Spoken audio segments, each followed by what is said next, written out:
السلام علیکم ناظرین۔ گاؤں کے چودھری کو میری چاروں بیٹیوں سے عشق ہو گیا۔ اس نے میرے شوہر کو بھاری رقم دے کر چاروں بیٹیوں سے نکاح کر لیا۔ میں شوہر سے جھگڑا کرتی، میری بیٹیوں کو واپس لائے۔ اسلام میں یہ سب حرام ہے، لیکن شوہر میری نہ سنتا۔ ایک دن چھپ کر بیٹیوں سے ملنے گئی تو میری خوشی کی انتہا نہ رہی، کیونکہ میری چاروں بیٹیاں تو مالکن بنی راج کر رہی تھی۔ مگر اس وقت میرا دماغ چکرا گیا جب میری نظر ان کی۔ میرا اس وقت رو رو کر برا حال تھا۔ مجھے نہیں پتا تھا کہ اکبر میری غیر موجودگی میں میری بیٹی کو کسی کے ہاتھوں بیچ دے گا، اور یہ مجھے بھی معلوم نہیں تھا کہ اس نے میری بیٹیوں کو کسے اور کہاں بیچا ہے۔ ملتان اتنا بڑا تھا کہ میں چاہ کر بھی اپنی بیٹیوں کو نہیں ڈھونڈ سکتی تھی۔ جب میں اکبر سے لڑتی کہ میری بیٹیوں کو کسے بیچا ہے، انہیں واپس لے کر آؤ، تو وہ کہتا تم فکر نہ کرو، تمہاری بیٹیاں جہاں بھی ہیں عیش و عشرت کی زندگی جی رہی ہیں۔ اور پھر میری اتنی حیثیت نہیں تھی کہ میں ان کا بوجھ اٹھا سکوں، اور پھر کل کو ان کی شادی بھی تو کرنی تھی۔ میں کہاں سے دیتا ان کو دہیج؟ مجھے جو بہتر لگا میں نے وہ کر لیا۔ اب تم اپنی بکواس بند کرو اور جاؤ میرے لیے تازی روٹی بنا کر لاؤ۔ میں آنسو پوچھتی ہوئی اٹھی اور اکبر کے لیے روٹی بنانے لگی۔ میرا دل اپنی بیٹیوں کی جدائی میں بہت تڑپ رہا تھا۔ میری ممتا ان کو اپنے سینے سے لگانے کے لیے بے چین تھی۔ میرا تو سب کچھ میری بیٹیاں ہی تھی۔ بیٹا نہ ہونے کی وجہ سے اکبر کو بیٹیوں سے بہت چڑ تھی۔ ابھی میں نے ایک روٹی ہی توے سے اتاری تھی کہ دروازے پر ایک فقیر نہیں آئی اور اس نے صدا لگائی، اللہ کے نام پر کوئی بھوکی کو کھانا کھلا دے، اللہ تیرے دل کی ہر اس مراد کو پورا کرے۔ میں نے جلدی سے 2 روٹیاں لی اور کٹوری میں سالن ڈالا اور فقیرنی کو دینے کے لیے دروازے پر گئی۔ یہ فقیر اکثر میرے گھر آیا کرتی تھی۔ میں نے کبھی اسے خالی ہاتھ نہیں لوٹایا تھا۔ اپنے گھر میں چاہے کھانے کے لالے پڑے ہوتے، پھر بھی میں کچھ نہ کچھ اس کی امداد ضرور کرتی۔ جب میں نے اسے روٹی دی تو اس نے وہ روٹی اپنے ساتھ بچے کو بھی کھلائی اور خود بھی کھائی اور دعائیں دیتی ہوئی وہاں سے چلی گئی۔ میں دن رات اللہ تعالیٰ سے دعائیں کرتی تھی کہ کسی طرح مجھے میری بچیوں سے ملوا دے۔ مجھے نہیں پتا تھا کہ اب میری دعائیں اتنی جلد قبول ہو جائیں گی۔ ایک دن جب میں رات کے لیے کھانا بنا رہی تھی تو وہ فقیرنی آئی اور اس نے وہی صدا لگائی کہ اللہ کے نام پر کوئی بھوکی کو کھانا کھلا دے۔ میں نے پلیٹ میں چاول ڈالے اور اسے دینے کے لیے دروازے پر گئی۔ اس نے وہ چاول شوپر میں ڈالے اور بولی، بیٹی مجھے تم پریشان لگ رہی ہو، اگر تم برا نہ مانو تو کیا میں اس پریشانی کی وجہ پوچھ سکتی ہوں؟ میں بولی، تم جان کر کیا کرو گی؟ اس نے خود ہی کچھ پوچھ لیا، تمہاری بیٹیاں کدھر ہے؟ اب وہ نظر کیوں نہیں آتی؟ پہلے تو وہی مجھے خیرات ڈالا کرتی تھی۔ اس کے پوچھنے پر میں زاروں قطار رونے لگی۔ میں بولی، میں تو خود نہیں جانتی میری بیٹیاں کدھر ہے اور کس حال میں ہے۔ تو جو بات اس فقیرنی نے مجھ سے کہی، میں وہ جان کر بہت خوش ہوئی۔ وہ کہنے لگی، تم پریشان کیوں ہوتی ہو؟ میں تمہیں بتاتی ہوں کہ تمہاری بیٹیاں کدھر ہے اور کس حال میں ہے، اور تم جا کر ان سے مل بھی سکتی ہو۔ میں نے اس کے ہاتھ تھامے اور بولی، مجھے جلدی سے بتاؤ کہ میری بیٹیاں کدھر ہیں۔ تو وہ فقیرنی بولی، پہلے مجھے یہ بتاؤ کہ تمہاری بیٹیاں ادھر کیسے گئی؟ تو میں نے اسے بتایا کہ ان کا باپ اپنی بیٹیوں کو بوجھ سمجھتا تھا اور خود کچھ کماتا نہیں تھا، اس لیے اس نے میری بیٹیوں کو پیسوں کے لالچ میں بیچ دیا۔ اب جلدی سے مجھے بتاؤ کہ میری بیٹیاں کدھر ہیں اور کس حال میں ہیں۔ تو وہ فقیرنی بولی، تمہاری بیٹیاں ساتھ والے گاؤں کے چودھری دلاور کی حویلی میں ہیں۔ چودھری دلاور بہت نیک دل انسان ہے۔ ایک دن جب میں نے ان کی حویلی کے سامنے جا کر صدا لگائی تو اندر سے انہوں نے اپنی نوکرانی کو بھیجا، جو مجھے اپنے ساتھ حویلی کے اندر لے گئی، کیونکہ وہ کھانے کا ٹائم تھا، سب لوگ حویلی میں کھانا کھا رہے تھے۔ چودھری دلاور نے اپنی نوکرانی سے کہہ کر مجھے کھانا دلوایا۔ میں نے پیٹ بھر کر کھانا کھانے کے بعد چودھری دلاور سے کہا کہ میرے بچے گھر میں بھوکے ہیں، تو انہوں نے شوپر بھر کے مجھے کھانا دیا۔ اور ہاں، مجھے یاد آیا، میں نے وہاں تمہاری 2 بیٹیوں کو دیکھا تھا، جنہوں نے بہت خوبصورت لباس پہنا ہوا تھا اور مالکن کی طرح کرسیوں پر بیٹھی ہوئی کھانا کھا رہی تھی۔ پہلے تو مجھے یہ نظر کا دھوکہ لگا، لیکن جب میں نے دماغ پر زور دیا تو مجھے یاد آیا کہ میں نے تو انہیں تمہارے گھر دیکھا تھا، اس لیے میں نے آج تمہاری بیٹیوں کے بارے میں تم سے پوچھا۔ تم فکر نہ کرو، تمہاری بیٹیاں وہاں بہت عیش و عشرت میں ہیں، نوکر ان کے آگے پیچھے پھرتے ہیں۔ چودھری دلاور، جو کہ پہلے بہت ظالم چودھری تھا، اس نے ناحق بہت سے لوگوں کی زمینیں ہڑپ لی۔ پھر پتہ نہیں خدا کا کیا کرنا ہوا کہ اس کی بیوی کی طبیعت اچانک بہت خراب ہو گئی اور وہ کوما میں چلی گئی۔ اس کے بعد چودھری دلاور ایک رحم دل انسان بن گیا ہے۔ تب سے چودھری دلاور نے سارے برے کام چھوڑ دیے ہیں، ان سے لوگوں کی چھینی ہوئی ان کی زمینیں بھی واپس کر دی ہیں۔ یہ سب جاننے کے بعد میں نے سکھ کا سانس لیا، ورنہ میں تو یہ سوچ سوچ کر بہت پریشان تھی کہ پتہ نہیں میری بیٹیوں کے ساتھ کیا سلوک ہو رہا ہوگا اور وہ کس حال میں ہوں گی۔ वो फकीरनी सब कुछ बताने के बाद वहाँ से चली गई और मैं ये सोचने लगी कि मैं वहाँ कैसे जाऊँगी, क्योंकि अगर मैं अपने शौहर को वहाँ जाने के बारे में बताती तो वो मुझे कभी भी जाने नहीं देता। रात को जब मेरा शौहर घर आया तो मैंने उससे कहा कि मैं कुछ दिन के लिए अपने मैके जाना चाहती हूँ। अकबर बोला, पहले तो कभी तुमने मैके जाने का नाम नहीं लिया जब से तुम्हारी माँ इस दुनिया से गई है। मैंने कहा, मैं अपनी बेटियों को याद करके हर वक्त रोती रहती हूँ और परेशान रहती हूँ। उधर जाऊंगी तो मेरा दिल भी बहल जाएगा। कुछ दिन रहने के बाद मैं वापस आ जाऊंगी। अकबर मान गया। उसने किराए के लिए मुझे कुछ पैसे थमाए। मैंने जल्दी से कुछ कपड़े साथ लिए और घर से निकल गई। पूछती पूछती मैं उस गांव तक पहुंची। मुझे चौधरी दिलावर की हवेली का पता नहीं था। मैंने एक औरत से पूछा कि चौधरी दिलावर की हवेली कहाँ है। वो बड़ी हैरत से मेरी तरफ देखने लगी और बोली, तुम कहाँ से आई हो और चौधरी दिलावर की हवेली का क्यों पूछ रही हो। मैंने उससे ये बात छुपाई कि मैं अपनी बेटियों के लिए यहाँ आई हूँ। मैं बोली कि दुनिया में मेरा कोई आगे पीछे नहीं है। सुना है चौधरी दिलावर बहुत नेक दिल इंसान है, गरीबों की बहुत मदद करता है, बेसहारों को सहारा देता है। मेहरबानी करके आप मुझे चौधरी दिलावर की हवेली का पता बता दें। उस औरत ने मेरे साथ एक बच्चा भेजा जो मुझे चौधरी दिलावर की हवेली के सामने छोड़कर वापस चला गया। वो हवेली कम और कोई महल ज्यादा लग रहा था। मैं हवेली के गेट के सामने खड़ी हवेली को बहुत हैरत से देख रही थी, जो कि बहुत खूबसूरत थी। गेट पर 2 बड़ी बड़ी मूंछों और बड़े बड़े बालों वाले गार्ड खड़े थे। उनमें से एक मेरे करीब आकर बोला, हाँ बहन, क्या चाहिए? खड़ी क्या देख रही हो? किससे मिलना है? इतना पूछने पर ही मेरे तो पसीने छूट गए। मेरी टांगें कांप रही थी। मैं कांपती हुई आवाज में बोली, भाई मुझे चौधरी दिलावर से मिलना है। तो वो बोला, क्यों मिलना चाहती हो, क्या काम है? मैं बोली, मुझे काम की जरूरत है। मैं बहुत अच्छा खाना बना लेती हूँ और घर के सारे काम कर लेती हूँ। तो वो गार्ड बोला, चौधरी दिलावर तो कहीं काम से गए हैं, तुम फिर आ जाना। मैं बोली, मैं बहुत दूर से आई हूँ। तो गार्ड बोला, ठीक है, तुम अंदर आ जाओ। वो मुझे अंदर ले गया और बोला, तुम यहाँ लॉन में बैठ जाओ। जब चौधरी दिलावर आएंगे तो मैं उससे तुम्हारी मुलाकात करवा दूंगा और यहीं बैठी रहना। अंदर जाने की कोशिश मत करना, वरना ये तुम्हारे लिए अच्छा नहीं होगा, क्योंकि चौधरी दिलावर की इजाजत के बगैर कोई भी अंदर नहीं जा सकता था। मैंने हाँ में सर हिला दिया तो वो गार्ड का वहां से चला गया। मैंने लंबा सांस खींचा और चौधरी दिलावर के आने का इंतजार करने लगी। 3 घंटे इंतजार करने के बाद मुझे गाड़ी की आवाज आई तो मैं जल्दी से उठ खड़ी हो गई। गाड़ी की आवाज आते ही गार्ड ने जल्दी से गेट खोला। गेट खुलते ही काले रंग की चिमचिमाती गाड़ी गेट के अंदर दाखिल हुई। गाड़ी के पिछले हिस्से से 2 गार्ड निकले। उन्होंने जल्दी से गाड़ी का दरवाजा खोला तो चौधरी दिलावर गाड़ी से निकलकर अंदर चले गए।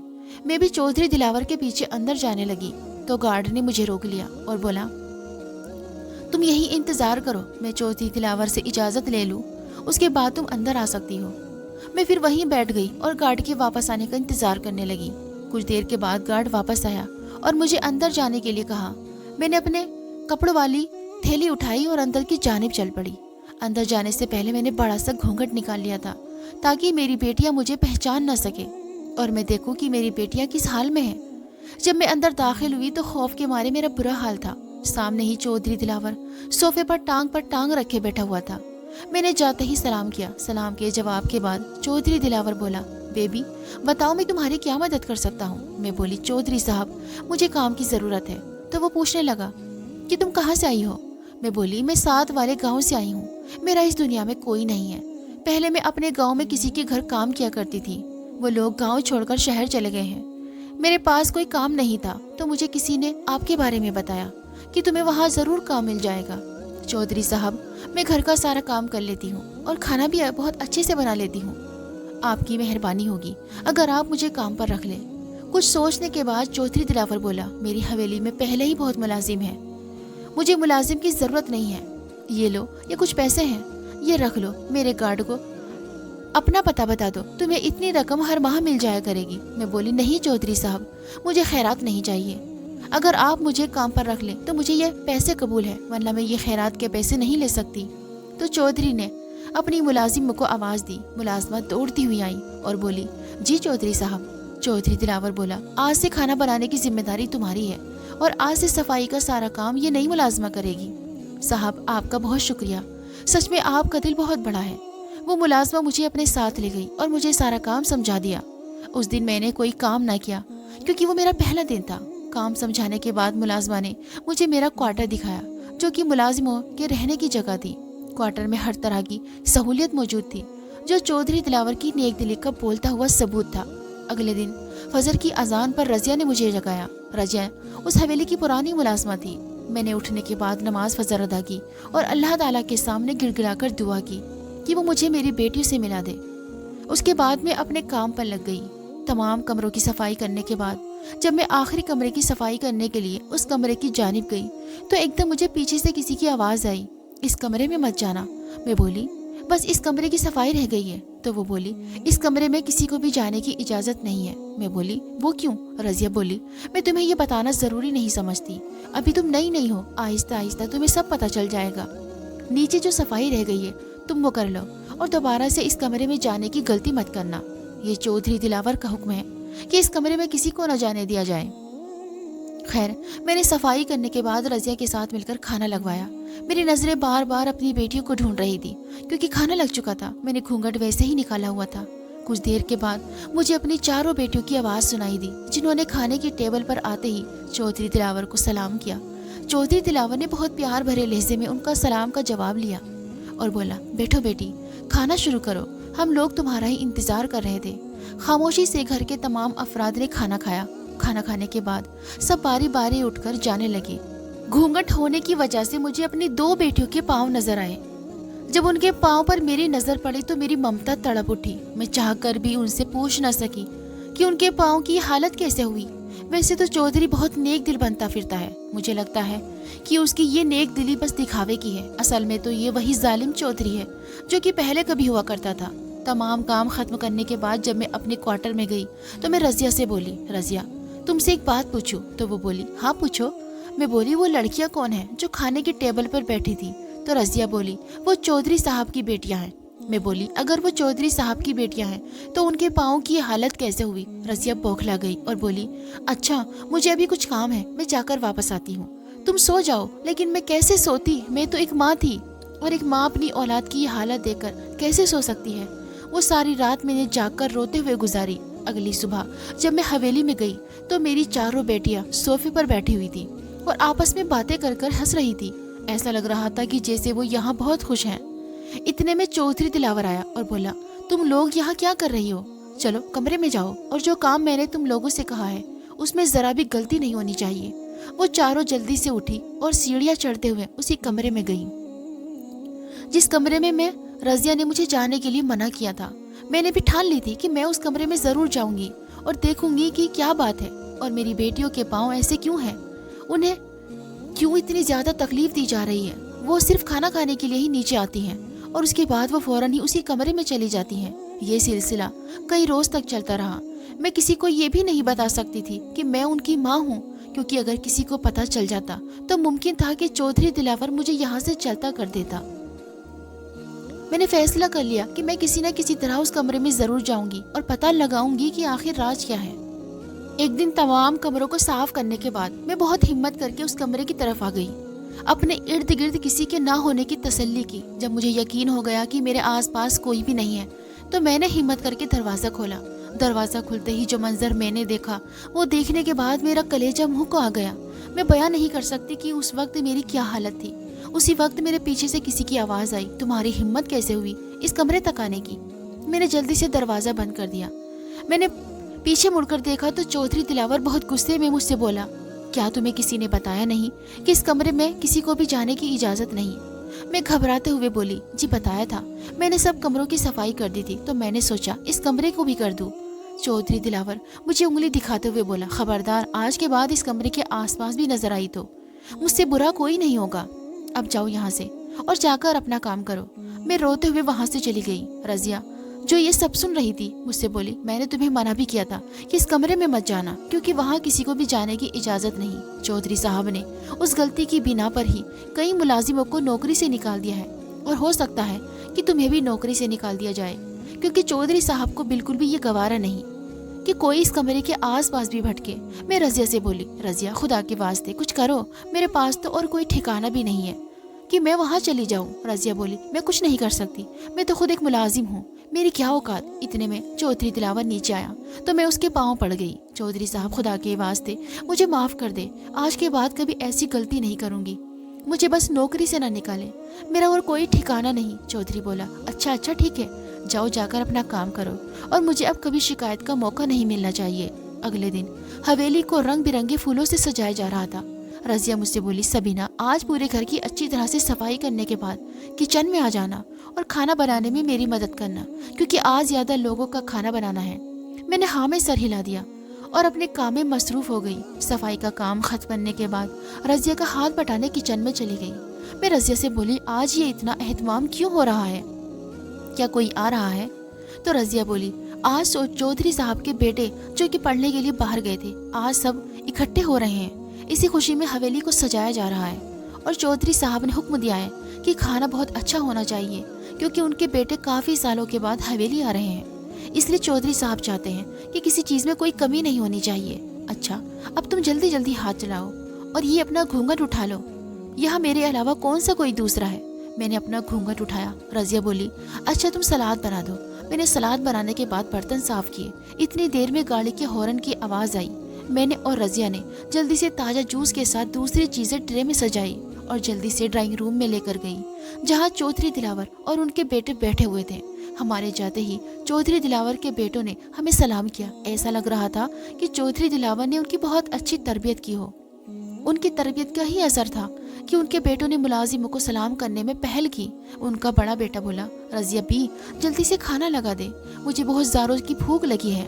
रज़िया बोली, जी छोटे चौधरी साहब अभी लगाती हूँ। मैंने और रज़िया ने मिलकर खाना लगाया। चौधरी दिलावर और उनके बेटे खाना खाने लगे। आज मेरी बेटियाँ खाने की टेबल पर मौजूद नहीं थी। ये बात मुझे परेशान कर रही थी। मैंने तय कर लिया था कि आज रात सबके सोने के बाद मैं उस कमरे में ज़रूर जाऊँगी, चाहे मुझे इसके लिए नौकरी ही क्यों ना छोड़नी पड़े। और मैं इधर आई भी तो अपनी बेटियों के लिए ही हूँ। जब सबने खाना खा लिया तो चौधरी दिलावर के बेटों ने खाने की बहुत तारीफ की। चौधरी साहब बोले, रज़िया ये खाना किसने बनाया है? रज़िया बोली, चौधरी साहब ये खाना मैंने और सबीना ने बनाया है। चौधरी दिलावर बोला, आज मैं बहुत खुश हूँ क्योंकि मेरे बेटे कामयाबी के बाद घर लौटे हैं और फिर तुम दोनों ने खाना इतना अच्छा बनाया है। मांगो, आज क्या मांगना है? रज़िया बोली, चौधरी साहब मुझे कुछ नहीं चाहिए, अल्लाह ताला के बाद आपका दिया हुआ सब कुछ है मेरे पास। इससे पहले कि चौधरी दिलावर मुझसे पूछता, उनका बेटा बोला, बाबा अम्मी जान कैसी हैं? डॉक्टर्स का क्या कहते हैं? तो चौधरी दिलावर बोला, मुझे उम्मीद है कि तुम्हारी माँ बहुत जल्द ठीक हो जाएगी, क्योंकि वो एक दो दफ़ा कोमा से बाहर आई हैं, लेकिन फिर वो कोमा में चली जाती हैं। डॉक्टर ने उम्मीद तो दिलाई है कि आने वाले दिनों में नहीं तो महीने में तुम्हारी माँ बिल्कुल ठीक हो जाएगी, और फिर उनका ख्याल भी तो इतने अच्छे तरीके से रखा जा रहा है। उनके बेटे बोले, हम अपनी माँ को देखना चाहते हैं। तो चौधरी साहब बोले, चलो मेरे साथ। वे उठकर जाने लगे तो मैं बोली, चौधरी साहब मुझे आपसे कुछ मांगना है और मुझे उम्मीद है कि आप मुझे खाली हाथ नहीं लौटाएंगे। तो चौधरी दिलावर बोला, हाँ बताओ क्या मांगना चाहती हो? मैंने चौधरी दिलावर के सामने अपनी झोली फैलाई और बोली, चौधरी साहब मेरी झोली में मेरी बेटियां डाल दो। चौधरी दिलावर बोला, कौन सी बेटियां? तुम किन बेटियों की बात कर रही हो? मैं बोली, वो जो कि मेरे शौहर अकबर ने आपको बेची थी और उसके बदले में आपने उसे भारी रकम दी थी। मैंने तो सुना था मेरी बेटियां यहाँ बहुत ऐशो इशरत में हैं और आप एक बहुत नेक दिल इंसान हैं, लेकिन जब मैंने उन्हें देखा तो मेरी ममता ये देखकर तड़प उठी। जब मैंने अपनी बेटियों के पाँव पर बड़े बड़े छाले बने हुए देखे जो कि पानी से भरे हुए थे। पता नहीं आप लोग कौन सा जुल्म मेरी बेटियों पर ढा रहे हैं। मैं तो यहाँ अपनी बेटियों को बस देखने के लिए आई थी, लेकिन अब मैं अपनी बेटियों को अपने साथ ले जाऊंगी। चौधरी दिलावर खामोश रहा। चौधरी दिलावर के बेटे सवालिया नजरों से अपने बाप की तरफ देखने लगे। इतनी देर में मेरी बड़ी बेटी भागती हुई सीढ़ियों से नीचे आई और बोली, चौधरी साहब जल्दी आइए। चौधरी साहिबा को होश आ गया है। ये सुनकर चौधरी दिलावर बहुत खुश हुआ।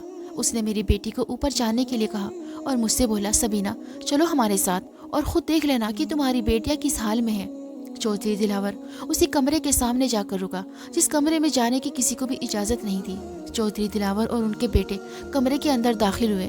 मैं भी उनके पीछे पीछे अंदर चली गई। जब मैंने चोरी छुपे उस कमरे का दरवाज़ा खोला था तो मुझे मशीनरी के अलावा और कुछ नज़र नहीं आया था। वो मशीनरी जो कि अस्पतालों में मरीजों के लिए होती है। जब मैंने कमरे की दूसरी तरफ देखा तो मुझे ये देखकर बहुत हैरत हुई कि मेरी बेटियां आरामदेह सोफे पर बैठी हुई हैं। उन्होंने खूबसूरत लिबास पहना हुआ था और वो ऐसे लग रही थी जैसे कि उसी हवेली का हिस्सा हो। उनके आगे दुनिया की हर नेमत पड़ी हुई थी। मैंने घूंघट को थोड़ा ऊपर उठाया और अपनी बेटियों को देखा। उनके पाँव पर पानी के जो बने छाले थे वो भी बिल्कुल ठीक थे। मेरी चारों बेटियां सोफे से उठकर चौधरानी के बेड के इर्द गिर्द जमा थी, जो चौधरानी के होश में आने की वजह से बहुत खुश थी। चौधरी दिलावर डॉक्टर से बोला, डॉक्टर साहब क्या मेरी बीवी खतरे से बाहर है? डॉक्टर बोले, जी आपकी बीवी मुकम्मल तौर पर ठीक है। तो चौधरी दिलावर बोला, ये सब इन बच्चों की वजह से मुमकिन हो सका है, जो कि दिन रात इसके सर पर पहरा देती थी। जैसे ही मेरी बीवी को थोड़ा होश आया तो इस बच्ची ने फौरन से फ़ोन करके आपको बुलवा लिया। डॉक्टर बोला, अच्छा अब मुझे इजाज़त दें, मैं ये कुछ दवाइयाँ लिख कर दे रही हूँ जो कुछ एहतियात से इनको देनी है, और इसमें कोताही बिल्कुल नहीं होनी चाहिए। रज़िया डॉक्टर का बैग उठाए उसे बाहर तक छोड़ने के लिए गई। जब मैंने अपना घूंघट उठाया, मेरी बेटियां मुझे अपने सामने देखकर हक्का बक्का रह गई और वो सब मुझसे लिपट कर रोने लगी। तो चौधरी दिलावर ने मोहब्बत से उनके सर पर हाथ रखा और बोले, सबीना तुम इनसे पूछ सकती हो कि हमने इनके साथ क्या जुल्म किया है। तो बेटियां बोली, नहीं अम्मा, इन लोगों ने हमारे साथ कोई जुल्म नहीं किया, बल्कि हम तो जब से यहाँ आई हैं चौधरी साहब बेटियों की तरह हमसे प्यार करते हैं और हम मालकिन की तरह इस हवेली पर राज कर रहे हैं। मैं बोली, तो तुम लोगों के पाँव पर जो पानी के छाले बने हुए थे वो कैसे बने थे? तो मेरी बड़ी बेटी बोली, अम्मा ये दोनों किचन में खाना बनाने के लिए गई थी तो गरम गरम घी इनके पाँव पर गिर गया। चौधरी साहब और रज़िया के मना करने के बावजूद भी ये दोनों खाना बनाने की जिद करने लगी। उनकी जिद की वजह से इन्हें ये तकलीफ उठानी पड़ी। अम्मा आप सोच भी नहीं सकती कि हम यहाँ कितने खुश हैं। वो तो खुदा का लाख लाख शुक्र है कि अब्बा ने हमें चौधरी दिलावर को बेचा। अगर किसी और को बेचता तो पता नहीं आज तेरी बेटियां कहाँ और किस हाल में होती। अब्बा ने तो मुड़कर हमारी खबर तक नहीं ली कि मेरी बेटियां जी रही हैं या मर गई हैं। इनसे अच्छे तो ये लोग हैं जिन्होंने गैर होते हुए भी हमें इतना प्यार दिया। मैं बोली, मगर तुम इस कमरे तक ही मौजूद क्यों रहती हो? तो मेरी बेटियां बोली, चौधरानी साहिबा कोमे में थी तो हम चारों ने इनकी देखभाल की, जिम्मेदारी ली, इसलिए हम इस कमरे से सिर्फ खाना खाने के लिए बाहर निकलते हैं। चौधरानी ने मेरी बेटियों को अपने पास बुलाया और उनसे बोली, आज तुम लोगों की बदौलत ही मैं बिल्कुल ठीक हूँ। मैं तुम लोगों का ये एहसान जिंदगी भर नहीं उतार सकती कि तुम लोगों ने मेरी इतनी देखभाल की, चाहे मैं कोमा में थी, लेकिन आंखें खोलने के बाद सबसे पहले मैंने तुम चारों को देखा। मैं तुम चारों को हर वक्त अपने आसपास महसूस करती थी। चौधरी दिलावर को गहरी सोच में डूबा हुआ देखकर चौधरानी बोली, दिलावर साहब आप किन सोचों में डूबे हुए हैं? तो चौधरी दिलावर बोला, मैं कुछ सोच रहा हूँ, मगर पता नहीं जैसा मैं सोच रहा हूँ ऐसा मुमकिन हो सकता है कि नहीं। तो चौधरी दिलावर का बड़ा बेटा बोला, हमें भी तो पता चले बाबा आप क्या सोच रहे हैं। तो चौधरी दिलावर बोला, अगर तुम चारों को कोई एतराज ना हो तो मैं अपनी चारों बेटियों का निकाह तुम चारों से करना चाहता हूँ। तो उनके चारों बेटे बोले, बाबा हमें इससे कोई एतराज नहीं, आप हमारे बड़े हैं और बड़े होने के नाते आप हमारे लिए जो भी फैसला करेंगे हमें वो सर आंखों पर होगा। तो चौधरी दिलावर मुझसे बोला, सबीना बहन तुम बताओ तुम क्या चाहती हो? क्या तुम वापस अपनी बेटियों को उस दरिंदे इंसान के पास ले जाना चाहती हो जो फिर दोबारा इन्हें किसी और के हाथों बेच सकता है? सबीना बहन तुम ये मानो या न मानो, मैं अपनी बेटियों को हरगिज तुम्हारे साथ नहीं जाने दूंगा, और एक बाप होने के नाते मैं अभी और इसी वक्त इनका निकाह अपने बेटों से करूंगा, क्योंकि इनसे अच्छी बहुएं इस घर के लिए हमें कोई और नहीं मिल सकती। चौधरी दिलावर ने उसी वक्त मौलवी और गवाहों को बुलाया और बारी बारी मेरी बेटियों का निकाह अपने बेटों से कर दिया। ये जानते हुए भी उनके बेटे बाहर के मुल्कों से आला तालीम हासिल करके आए हैं और मेरी बेटियां बहुत कम पढ़ी लिखी हैं। निकाह के बाद मेरी बेटियां मुझसे गले मिलकर बहुत रोई, तो मैं उनसे बोली, रो मत, तुम लोगों को तो खुश होना चाहिए कि तुम लोगों को इतने अच्छे ससुराल वाले मिले जो तुम लोगों को माँ बाप की कमी महसूस नहीं होने देंगे। बस मेरी तुम लोगों से यही नसीहत है कि चौधरी साहब और चौधरानी साहिबा की इज्जत और खिदमत करना, क्योंकि उन लोगों ने ही तुम बेसहारों को सहारा दिया है। मैंने चौधरानी साहिबा और चौधरी दिलावर से इजाज़त मांगी कि मैं कभी कभी कभार अपनी बेटियों से आकर मिल सकती हूँ। तो चौधरी दिलावर बोला, क्यों नहीं सबीना बहन, ये तुम्हारा अपना ही घर है, तुम्हारा जब दिल करेगा तुम आकर अपनी बेटियों से मिल लेना। सबसे इजाज़त लेने के बाद मैं अपनी बेटियों को ढेरों दुआएं देती हुई अपने गाँव की तरफ चल पड़ी, इस सुकून और इत्मीनान के साथ कि मेरी बेटियां खुशहाल ज़िंदगी जी रही हैं। इस वीडियो को एक लाइक भी ज़रूर कर दीजिएगा, क्योंकि लाइक करने से ये इस वीडियो को और भी लोगों तक पहुंचाता है। और हाँ, इस वीडियो को शेयर भी कर दें। मिलते हैं अगली वीडियो में, तब तक के लिए अल्लाह हाफिज़।